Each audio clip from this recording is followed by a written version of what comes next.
And we're live. Welcome, everyone, to the final edition of Deconversion Stories and today featuring Don Michaud, as you know him, another freaking atheist on Twitter and on YouTube here, of course. His channel is in the description box below, so you can go and sub to him if you haven't already. He's got great content. He does similar things to what I do. He talks to people about stuff in general, I guess, about atheism or whatnot, or politics and whatnot, stuff like that.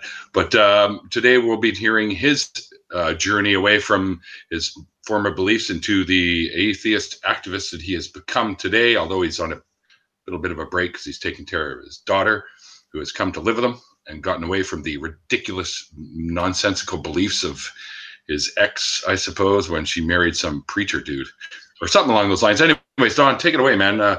It's up to you. Let me know, like, where did you first start to feel like this stuff was bullshit, and you slowly move your way to the position you are today? When I was in my later teens, I was helping out with the youth group, and I started reading the Bible, figuring if I'm going to be like this, face of Christianity, talking to the younger people and stuff, I need to know what's all in the Bible. Sure. So started reading the Bible, and so much of it is stuff that never heard in church. So the more I read, the more it disgusted me. And because I started with the New Testament. I didn't start at the beginning. I started with the New Testament, read through it, and it was supposed to be this all loving, blah, blah, blah. And the one that really bothered me the most at the time was how women were second class. They were basically property of the man. Yep, worth half as much too in shekels, by the way. Yeah. So yeah, that's what really threw me for a loop, and then started asking questions and not getting answers, or not getting satisfactory answers. Yeah, and probably better. That kind of got me on the path to really studying the Bible, trying to figure it all out, and realizing how what you're taught is nothing like what the Bible actually says. Sure. They twist it for their own, uses, right? Yeah. Cherry picking, all that stuff. Yeah. And like on my mom's side of the family, they're United Baptist. Ooh, okay. Young Earth creationists. Noah's Ark really happened, all that kind of stuff, right? So it was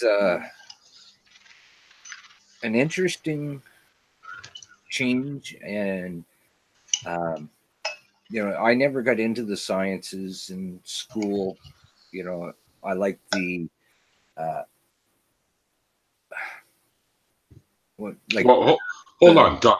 Like, what, did you not get into the sciences because it contradicted what you believed at the time? No, it didn't interest me. I like like, magnetism and mechanics and like the physics part of it,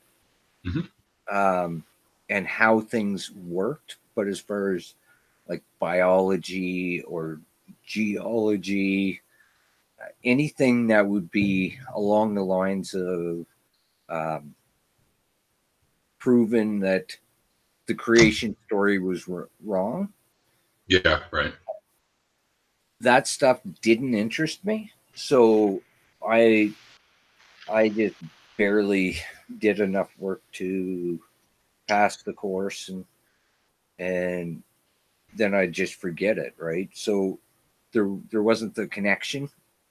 between what I was being taught in science and what I'm being taught in church. Does that make sense? Mm-hmm. Okay. But yeah, that's how I started moving away from Christianity. And of course, nobody talked about atheism. Well, That, of course. Why would they? yeah, there was either Christians or Satanists that, you know, didn't matter what religion it was, whether it was Hindu or Islam or whatever, they're all Mhm. Satanists that turned their back on God, right? And Right. it was like, because we didn't have the internet then, so it's not as simple as watching a YouTube video to find out that's all wrong. Because we all know that YouTube videos are a great source for citations. Yeah. But yeah, so instead of like just becoming an atheist, I didn't know that was even an option. Mhm. So I just stayed a Christian for a while, but didn't do anything with it. Mhm. And then eventually I found out about Wicca, Ah, okay. found it interesting, and really liked the core message of it. Right. And it harm none, do as ye will. I still use that today because I believe it's applicable. Yeah. And I wish more and more people would. Because, I mean, Mhm. if I'm not hurting anybody, what I'm doing is fine. Yeah. So, moved into Wicca, and I gave it an honest go. Yeah, me too. Yeah. Set up the circle, called the corners, Yeah. the whole works. For some reason, I'm not sure what I was doing wrong, but for some reason, none of the magic worked. I And wonder for why. You weren't putting enough into it. Come on. yeah, I wasn't grounded enough, right? Yeah, that's right. Yeah, yeah. That's And another thing that makes me laugh. grounded and centered. Yeah. Hell, I'd even do it naked just to make sure it was all natural and blah blah blah. Well, and an ex-girlfriend of mine who was also Wiccan, we used to do what they call sex magic, just to Yeah, raise a cone of energy through our sexual escapades in the bedroom and whatnot. And I'm like, okay, so we've raised all this energy. Now what? She goes, I don't know. I'm too tired. It's like, oh, fuck, now what the hell? Yeah, yeah, so I thought that was kind of funny. yeah. I never got into the sex magic. I just had sex for the sake of having sex. That's what it's for, right? Have some Yeah. fun. Why not? I think we're, what is it? We're driven to, well, men in general are driven to spread the seeds so we can have as many potential, um, um, you know, your DNA carrying on in as many potential possibilities. So Yeah, we kind of, although we have come a long way from just running around humping everything, the people that we want to be with and try that way, I guess. A little bit more, what's the word? Not so savage or something, I guess. I'll still hump Monogamy. about anything, but Yeah, nobody wants to. if you're willing. Yeah, Just got to find a willing partner. They're out there somewhere, I guess you could say, but yeah. I kind I'm of not don't really even looking. have time for that. Yeah, that's my issue too. Is I'm not really looking to get involved. I'm just too busy. I got too many things going on right now. Yeah. So, anyway, so what did when you first got into the Wicca stuff? Did your family know about it, and how did they deal with that? Because No, that's they sort of didn't. like the middle ground to atheism, if you ask. Because I kind of went the same way, as you know. We've talked about this before. Yeah, nobody knew. Really, so you kept it hidden. Yeah, because I was living on my own. And, you know, the woman I was with knew, but it wasn't like my Was she Wiccan? never knew or anything like that. Well, the woman you're with, was she Wiccan as well, or no? No. Was she more of a believer in deities and stuff like that, or? Well, not that Wicca doesn't have. She believed there was a God, but she wouldn't go as far as to say like she's Christian or anything like that. It was just she thought there was God. Some sort of higher power, like a deist. Yeah. Okay. And that's not the woman that ended up being your wife later, No. right? Okay. No. But your wife, on the other hand, she was fairly religious, if I remember. Most of the time I was with her, she was spiritual, but not a Christian. Okay. She really liked a lot of the messages from Buddhism. Oh, okay. Actually had a lot of Buddhist books. And just that, not a religious thing, just a spiritual thing, and trying to be, you know, a peaceful, loving person in the world kind of thing. Sure. I guess that was her definition of spirituality, because I think we all sort of have our own definition of what spiritual means. Yeah. And I'm kind of going off of my definition of it. Right. I'm describing her.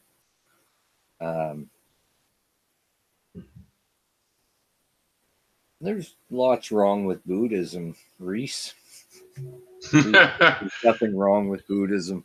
Well, they have some wooey shit involved, but their overall message of just being, you know, all that Zen stuff is pretty cool, because they also preach to not harm and stuff like that, which I'm fine with. Yeah. But I'd say probably the least offensive, least harmful religion out there is probably Jainism. Yeah. But even they have woo. But Buddhism has a lot of sexism in it. Mm-hmm. Agreed. Yeah. So yeah. I mean, most of those types of religions are patriarchal to begin with, so you're going to find misogynistic stuff in them. Yeah. But as far as my ex-wife goes, I mean, her and I were together for 20 years. Wow. And yeah, for most of the time, she was spiritual. You know, she liked Wicca, she liked Buddhism. There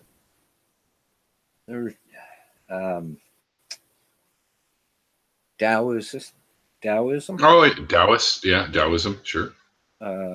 There was different ones she really liked. So it's just like certain things from each of these and kind of incorporated them into her life. Yeah. I got you. Okay. I think lots of people do stuff like that if they don't really want to be in any specific religion. Because, I mean, let's face it, there's some decent messages that can be had from almost any religion if you strip away the horse shit and the harmful stuff, right? Yeah. But again, you don't really need religion to be a decent person, obviously, because there's lots of us out there. Yeah. I feel that religions probably, because of some of their viewpoints, cause more harm than they do good for the most part. But yeah, if we could just try our best to talk to people and lead them away from these harmful beliefs and just be a better person without all that, because you don't need God to be good. We know that for a fact. Yeah. And I hope you don't mind me interrupting this, but Mole pointed out my hair is getting long. You hippie. my daughter's not letting me cut my hair. Oh. She needed it growing out a bit, and she wants to do it now, but she's going to cut my hair. Oh. Is she becoming a hairdresser? No. Oh, but she wants to practice for some reason. She wants to play, I see. All and right. I'm just the toy. Don the toy. So then you gotta give her a little bit more of a challenge. Say, okay, we're not going to use conventional scissors. We're going to use garden shears and see how good you can do with garden shears. No, this is my head. I'm not letting him get near with garden shears. Just don't say anything bad. Does she want to have the urge to go this way with the garden shears and just take the whole head off? There, one easy cut. No, she knows where she gets her green from, so Is she's she not there with gonna you get- now? What? Is she there with you now? No. Oh, When you were here, I had just the one room plus the bathroom, mhm. but landlord had a storage room beside the mechanical room, and Mhm. he gave me that, no extra charge. So Wow, cool. I'm in the storage room. Oh, that's where you are now. Yeah. I see. So that's kind of where you set up your room and you let her have the run of the original place, I guess. Yeah. Cool. Very cool. And they're not charging you extra. That's really cool. That's an understanding landlord. So need more of those. Ours keep raising the rent up every fucking year. We're paying stupid amounts for this. But it's got 12-foot ceilings, so I'd never have to worry about banging my head on anything. And unlike some of the places I've lived in. It could be 6-foot ceilings, and I wouldn't bang my head. No, I know. Yeah, I got to get up and hang out with you again one of these days too. Yeah. So I think we'll wait for the weather to be better though. So because traveling the coke is in this time of year is fucking risky at best. If I don't have chains, that is, because all I have is all seasons. So Yeah. can't traverse the mountains. Have you watched the show Highway Through Hell? Oh yeah. I think season 1 was all about the Coca-Cola. I think all of it's about the Coca-Cola and surrounding area. Oh, because I think their newest one was the 401 or something in Toronto or Ontario. Oh, really? Yeah, I think they did some of that as well, and there was another one too, I believe.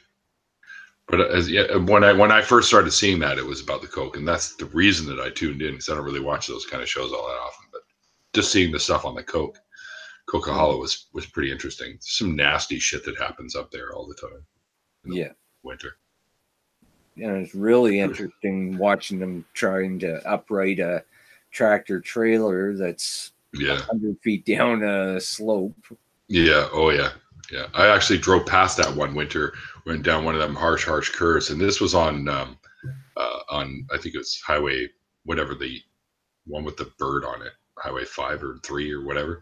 And it's the old Hope Princeton. Anyways, so we were going down that one, and I saw a truck way down, probably a good 60 feet down off of that. He just flipped sideways and rolled down. It was nasty. They had like 6 of those monster tow trucks over there trying to rig them back up.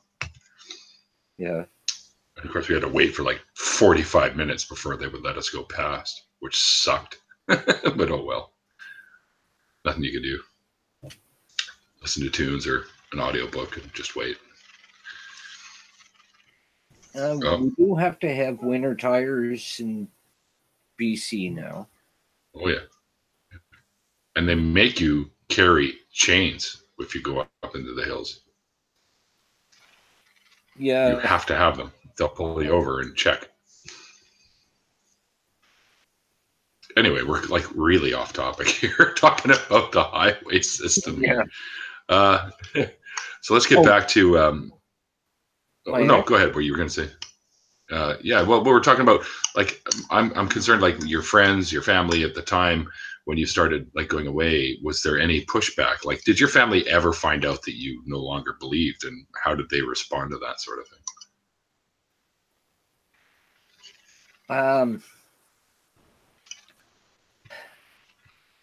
Well, it wasn't until recently that family really knew about it. Okay. And some of them I had stopped talking to. you know, they were just being too pushy about it. Right, towards you. Yeah, you know, it's like Trying to save you. yeah. So I had to stop talking to some of my family, other family. They don't care. That's yeah. They know what I'm like. I'm a decent person. Help people out it whenever I can, stuff like that. Sure. And that's just kind of shitty when they do that. When they, well, you could be the best human being in the world, but if you don't follow what they believe, then they extradite you. And I think that that's a really shitty thing to do. Yeah. And that's the kind of poison that religion injects into fucking everything, it seems. Yeah. Yeah, it'd be like if I was telling them you either believe that atheism is the right way to think, or I'm never going to talk to you again, or I'm going to hassle you all the time to be an atheist, right? Mm-hmm. You know, it's not like I was forcing them to, or like forcing the atheistic worldview onto them. And I'm sure someone's going to grab that sound bite and say that I think we have a worldview. Yeah, I don't know if I'd call it a world. Our worldview doesn't include deities. That's about the only thing you could say about it being a worldview. Yeah. Right. We That's can about have it. a It's just worldview, but it's not an atheistic worldview. It's just no. a worldview. Yeah. It's just ours just happens to not have any fucking gods involved. That's all. Yeah. The atheism is merely just a non-belief in deities. That's all. Pretty much. I mean, of course, you get Steve McRae who might argue a little bit different. Like, I spoke with him just recently, and we were saying he asked me what my position was, and I told him, I said, "Listen, man, I look at deities as being mythology. That's it, like a minotaur or Pan or something like that, right? Like, Yeah. it's just mythology to me. All the deities that we know of up until the Abrahamic one were always considered mythological. Well, why not that one?" Right? It just for me, there's nothing to them. It's just and some of them aren't even good stories.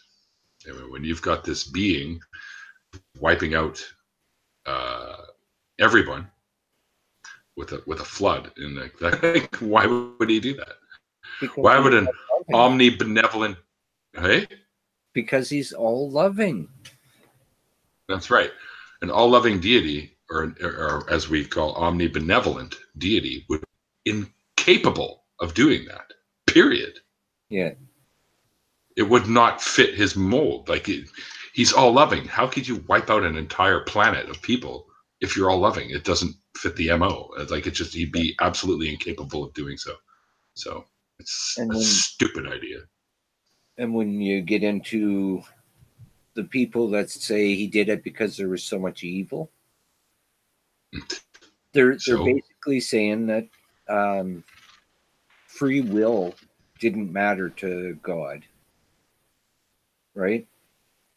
So yeah, well, snap his fingers and everyone would be awesome and good. Like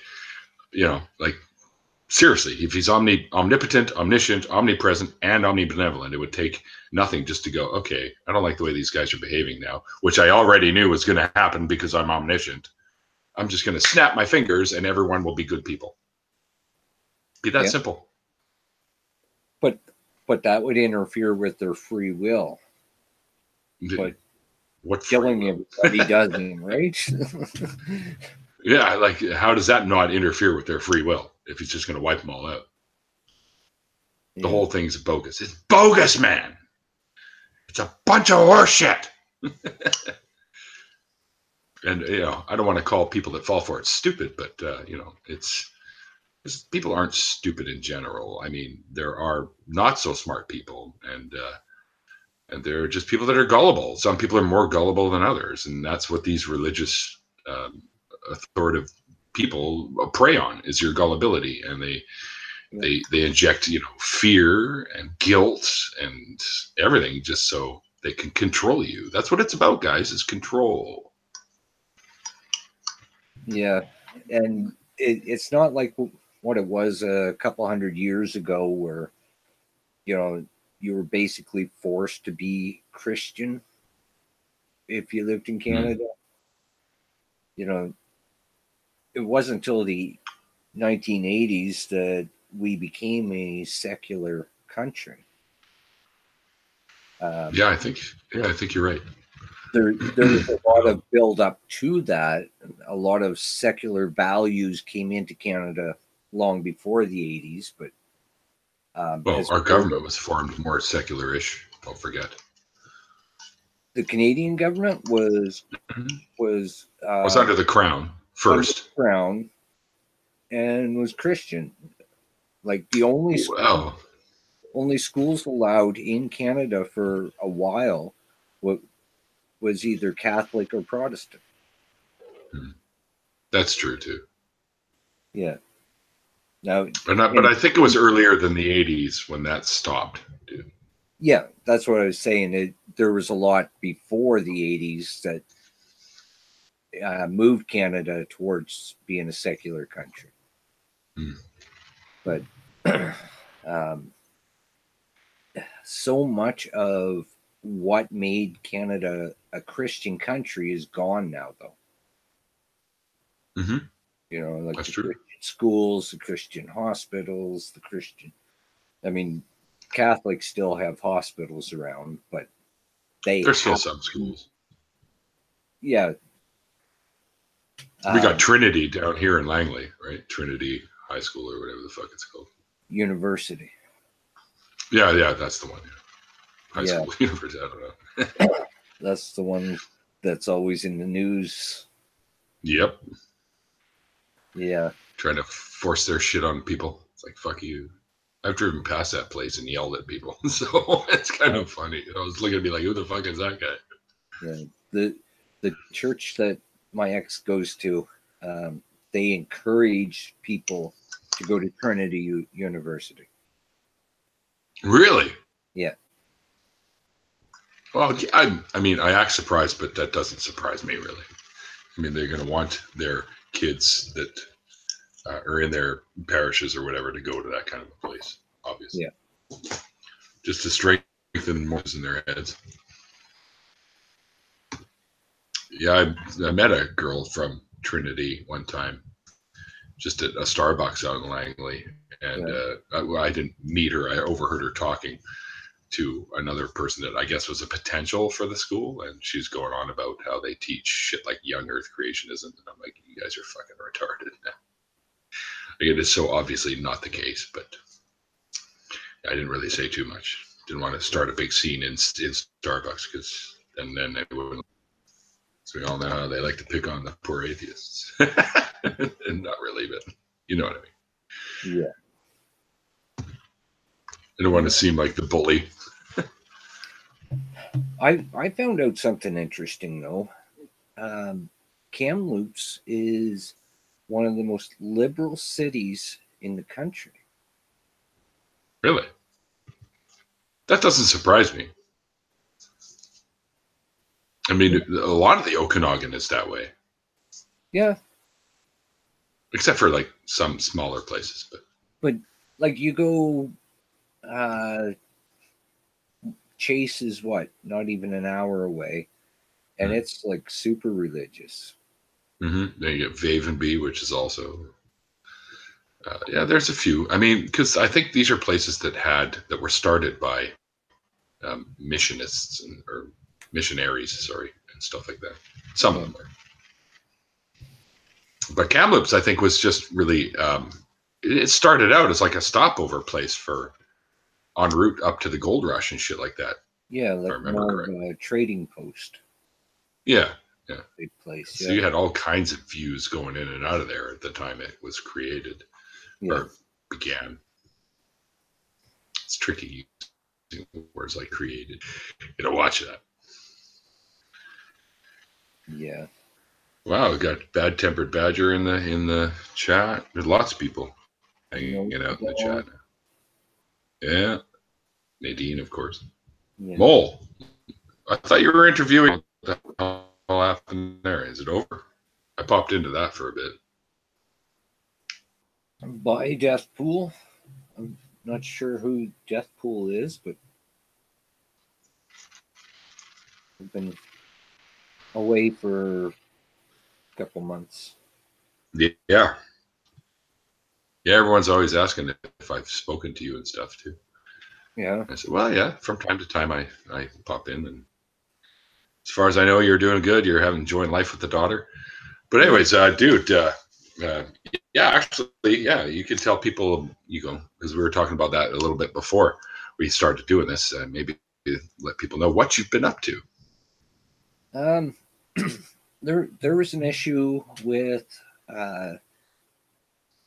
my ex where I don't really want to get into what exactly happened, but my daughter and the foster girl that was living there had to get out of there, and they came here, and next day had a meeting with the foster worker and went over what was going on and stuff, and the foster girl needed a place to stay, and I did the papers up right away. They came, checked the place out, saw it was safe, and she stayed with me for a while, and for a couple weeks. That's cool. And then they got her more permanent placement, because it was the two girls and myself in the one room at that time. I didn't get the storage room till after. Okay. It was a bit tight, but we made it work. And yeah, you find a way. Yeah. And yeah, it's just hanging out with my daughter lots, or doing things for her, or, it's just awesome having her here. Yeah, so, no doubt. Family's important. Yeah.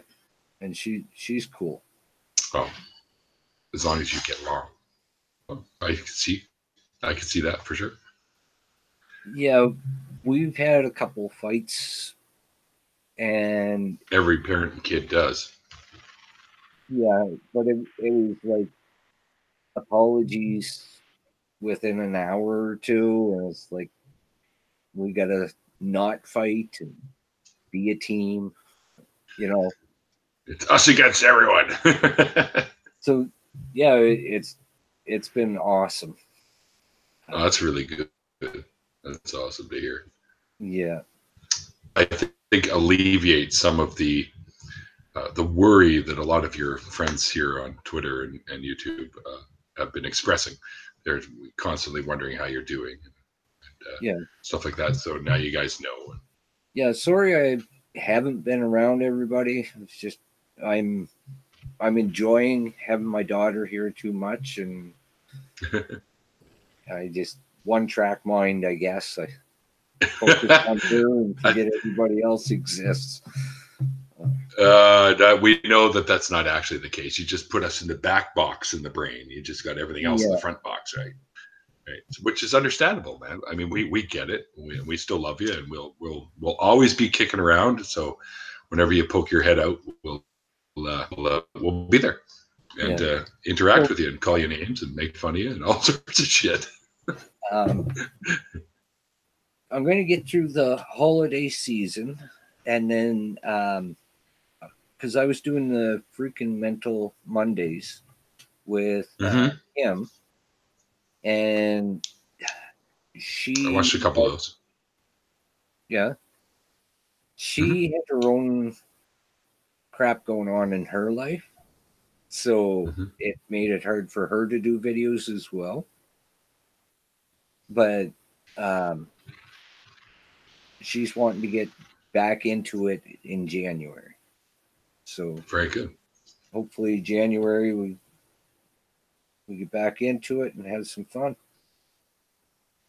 Yeah, sounds good, because I think those kinds of conversations, from what the couple that I've seen of yours for the Mental Mondays, you guys tackle some pretty serious issues. And I think conversations like that can help people that might be in those situations that you bring up, right? Like, whatever the anxieties and stuff like that that are affecting their lives. And when I find, anyways, for me, whenever I've experienced specific things, if I'm hearing conversations going on and I can pick up from them, it actually helps out. So you can alleviate some anxiety and stress from people's lives when they hear that kind of thing. So those kind of topics are important and should be talked about without fear. You know what I mean? Yep.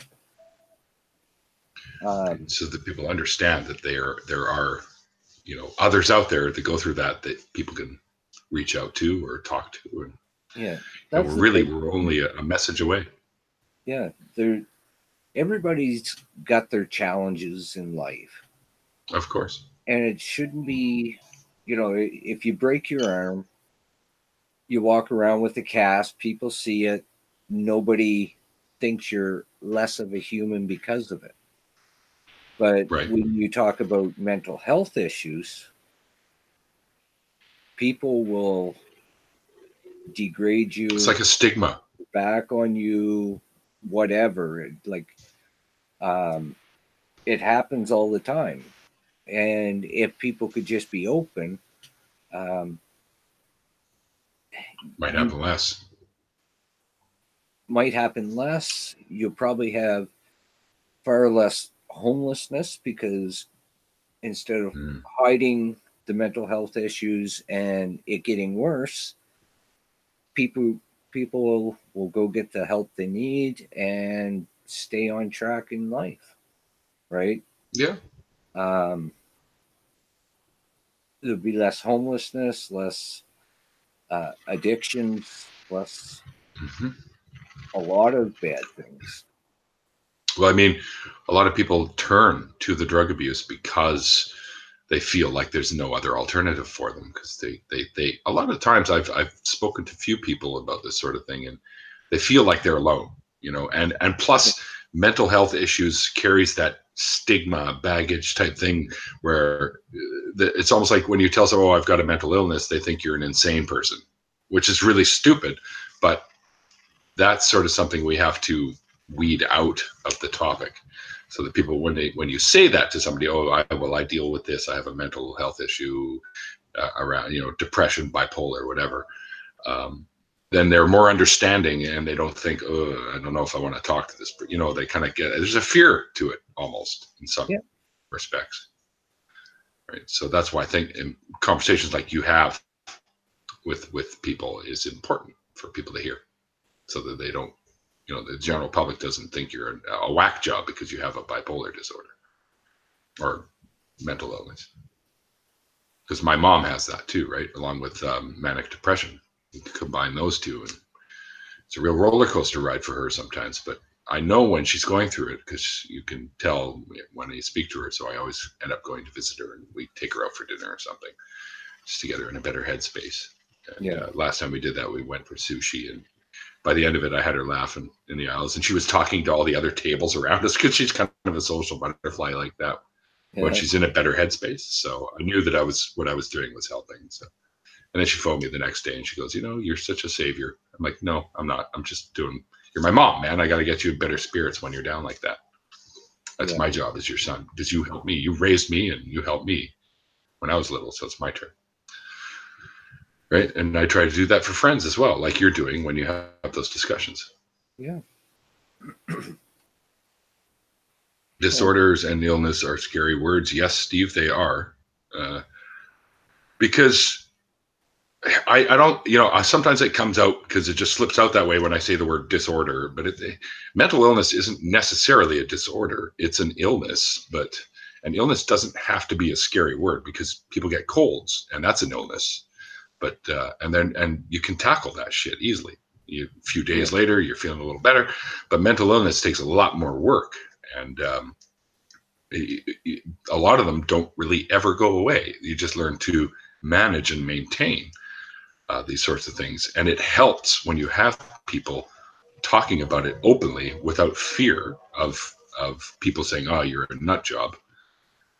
I think that's what we need to accomplish so that people don't have to walk around feeling like they're some sort of demonized being because they have this mental illness. And so people point and laugh or make fun, or because that happened too to a couple of people that I knew. They would be made fun of because of this. And I'm like, that ain't fucking cool. But don't worry, I bitch slapped one of them at a bar one time for doing something like that. And I'm like, learn your place, you moron. Well, not learn your place, but quit being a douche. Yeah, mannequin. And Nadine knows a lady that's got the same condition as my mom, and she's blind. That would be tough. On top of that. Yeah. Wow. Wow. Anyway. Just like to point out, they actually don't use the word manic anymore. Okay. Major depressive disorder. Okay. That's actually I'm so used to using that because that was the old method or the old words that they used. But yes, I've heard that one used as well. Just it's getting used to switching up the language. Yeah. Basically. Yeah, we're in the crossover period where people, you just point it out and people will know, okay, manic means this and that, and give it another decade or so, and very few people will use manic anymore. Yeah. I don't think it's necessarily meant to be a bad word, but obviously some people were, the reason we moved on to major depressive, it was because some people were viewing it as being something bad. So rather than bringing that baggage with it, we just kind of let it go and use something else. Anyway, dude, so we got about 15 minutes left here. Is there anything else you want to let people know about that's going on with you, or should we just continue? Where I think we've reached a point now in our in our discussion on the topic of your deconversion is let's go with this. What led you to want to become an activist in the community on Twitter, Facebook, YouTube, whatever? Why did you decide you wanted to start doing that?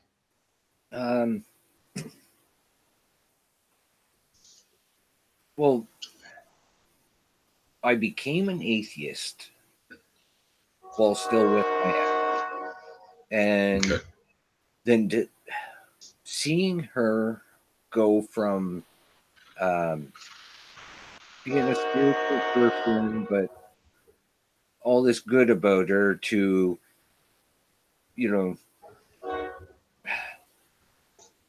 going down becoming more and she became conservative instead of being liberal. She she would talk. Is there anything that triggered that? Or? So, the only thing I can say is when we moved to Kamloops, she got a job, and people at her job kept encouraging her to go to church with them. And she went a couple times and loved it. And I'm like, but you're not Christian. And she's like, no, but it's, I love the music. I love this. I love that. Right. And then I like some gospel, so I get that. Yeah. But some of it's pretty inspiring. You can get that at all kinds of churches. Oh, sure. I know that. but still some of the, like, I even like some Christmas songs too, like some of them that have always stuck with me, like the David Bowie, Bing Crosby, Drummer Boy tune. That's a great one. Yeah. But anyways, carry on. But no, after we broke up, sitting here alone lots, and finally got my own internet. Well, not mine, but getting it from upstairs. I started watching atheist videos a lot. Mm-hmm. But then I just decided to get on Twitter and see what was going on there. And one thing led to another. And, you know, there'd be a new channel. And it's like, oh, people should see this. And Oh, yeah. Yeah, you were the one that was helping to spread the love, so to speak. yeah. And I got to come on your channel, which was fun. Yeah. But no, I was on Twitter for a few months before I even thought of starting a YouTube channel. Mm-hmm. But no, you know, I heard about God is not good. Mm-hmm. So I started tweeting about him, the Godless Iowan. Mm-hmm. I mean, I was tweeting him out at least once a week. Quite often a lot more than that, because he was putting out a video almost every day. Mm-hmm. Yeah, back in the beginning. Yeah. So I was like, Godless Iowan, put out another video, people. And, you know,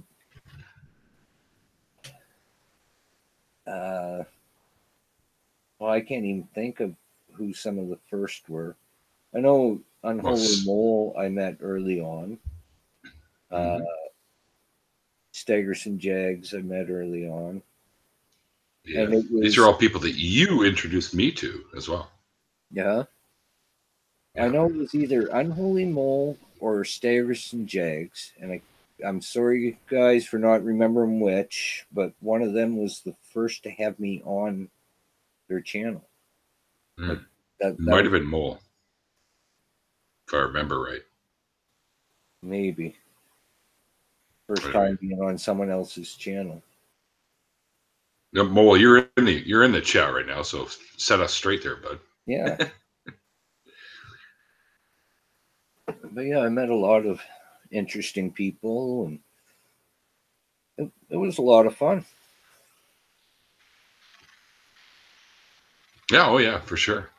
Yeah. I remember when I actually came and visited you, and we sat up for hours on a Google Hangout with multiple people, and of course I fell asleep towards the end. The end of it, and all people could see was the top of my head, which was pretty funny. And I wasn't wearing my bandana at that time, so you guys actually saw that I still do have my hair, because people always ask me all the time, "Oh, you put this on because you're balding?" And I'm like, "No, I put it on so it keeps the hair out of my fucking face. That's why."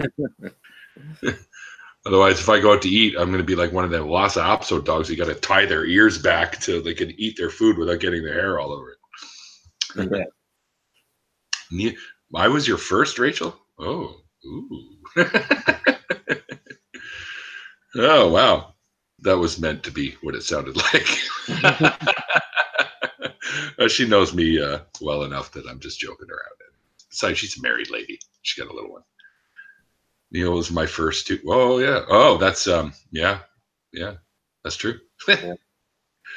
Well, hilarious. If anyone's worth being the first, it's you. Because you do a lot of great. You're a good man. Thanks, brother.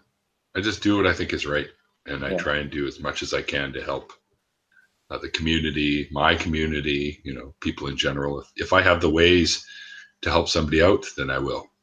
Even if it means I have to sacrifice a little bit of myself to do so, then I'll still do it. It's just, I was raised that way. So, speaking of which, maybe tell well, I'll have to people thank GI. your blood, donating blood in Canada. So any Canadians who don't know already? But I think most of the people that know me know what I do, right? They know that but this is me interviewing you, and you're turning it around on me here. But what are you doing here? Sorry. That's okay. No, that's that's all. I kind of expected this to happen a little bit because I know you like to bring up stuff about people to shine a light on them a little bit, which is one of your great qualities too, by the way. Yes, Don is actually right. I did. My father was BC's highest donor, at least at the time. I'm pretty sure people have passed him since. But when he passed away, he caught bladder cancer, and it took him pretty quickly. He had done over 536 donations, I think, at the time. And I knew that he would be missed there. Like, this is one guy that, gave of himself as often as he possibly could. As a matter of fact, being a Jew, because I was raised Jewish, my dad being Jewish, he was called at 3 a.m. one time, services, to tell him, because he was an O negative blood type, and O negative is universal. So if you're an O negative blood type and you live in Canada, you should really, really consider becoming a donor, because you can save anyone. And CBS now, by the way, CBS is Canadian Blood Services, by the way, now tweets people to let them know that their donation is on the way to save someone's life, which I think is pretty cool. Oh, wow. But basically, my dad was called 3:13 in the morning. Oh, okay, I'm breaking up a little. 3:13 in the morning, he got a call that they needed him to come to the hospital right away because a man was in need of blood right then and there, or he could die right away. So my dad, of course, got dressed, rushed himself up to the hospital, and they put him in a bed, and it was next to a guy who was a Muslim. And at first, the Muslim guy, who was under anesthesia already, who didn't know, but he had allegedly, I don't know if there's any validity to this because no one will tell me either way, but allegedly he said he didn't want the blood of a Jewish person. But my dad was the only one that they could get a hold of that had O negative blood type to give this guy blood, who was an extremely rare blood type. And he got up there and he did it. And afterwards, when the patient, the Muslim fella, came to, he was absolutely floored that a Jew would come to his aid. And they hugged each other. So it is possible with two opposing religious worldviews that people can find common ground. And my dad proved that even people that are religiously in battle with each other constantly, we can still save each other's lives. So that story touched me a lot. And anyways, when my dad passed, I started what we call a Partners for Life group here. And I went in there and I wanted to do it in his honor. So it was in honor of Frank Bernstein's Partners for Life group. And I managed to recruit over 180 people in the first year. And when I first told them I wanted to do this, they wanted a pledge. They said, well, can you give us a donation amount that you feel you could do in a year? And I said, oh yeah, we'll break my dad's numbers. And they're like, okay, that's never happened in Canadian Blood Services history. A single guy starting a group, they're lucky if they make 30, 40 donations over the year. I'm like, well, what do you think I should put in? They said, 50.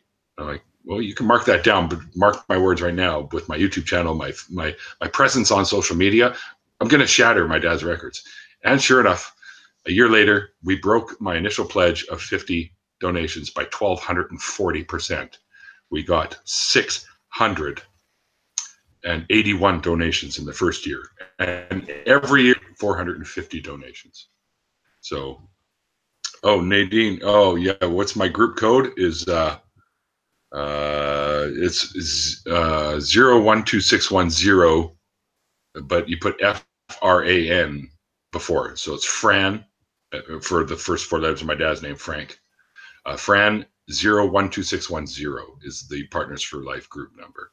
And there's going to be another Partners for Life group that myself and Randolph, the guy who is the founder of Canadian Atheists, that I'm now friends with, and we're going to be doing, like the Atheist Experience here in Vancouver, by the way. We're in the works of getting that together now. He is also wanting to start another Partners for Life group for atheists. So we're going to be starting that one as well, and we'll be tying the two groups together even bigger. And my goal is to have these groups Canada-wide so that we can have some huge numbers. And already I've got people in other provinces that are a member of my group. Some in Ontario, Alberta, and Nadine, of course, out in Newfoundland and stuff like that. Group there.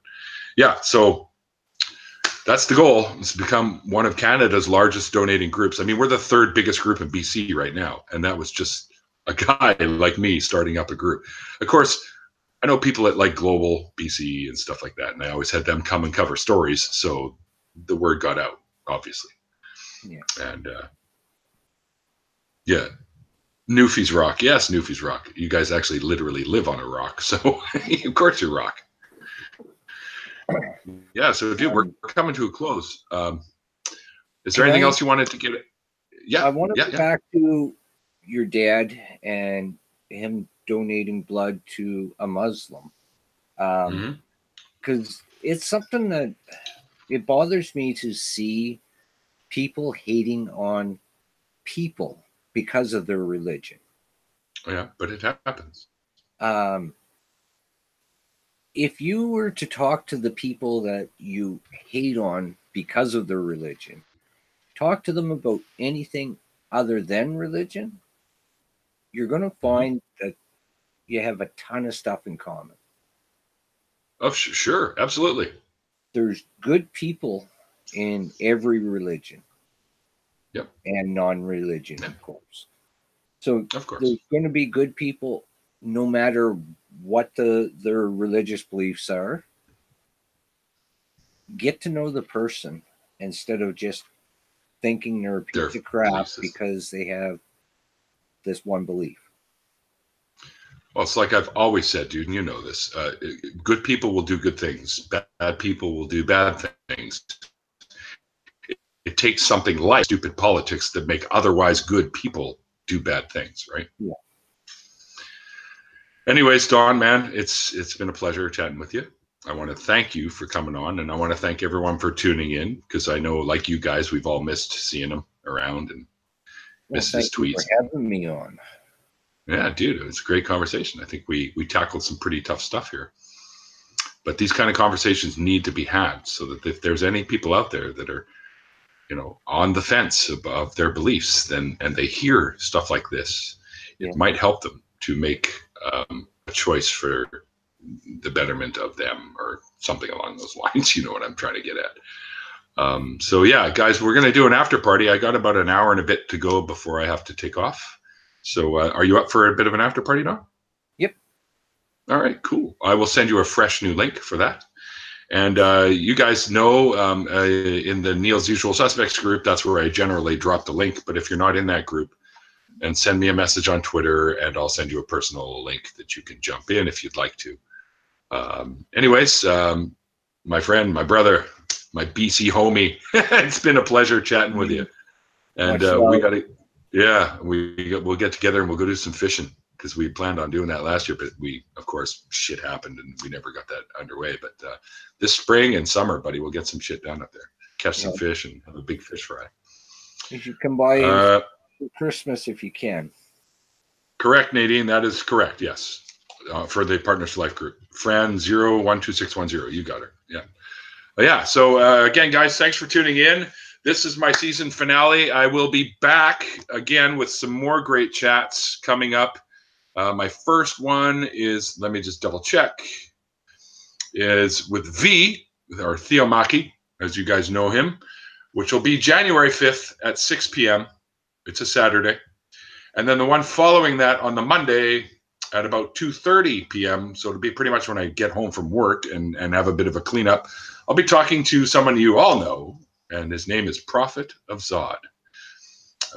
And by the way, they had an earthquake up there recently, but he's fine. Just a little, the house is a little shook up. And then Artemis Brain Sample after that, and another Aussie I met named Frank, who I thought was cool because that's my dad's name, on the 12th. So, yep, that'll be season 2 coming up in January 5.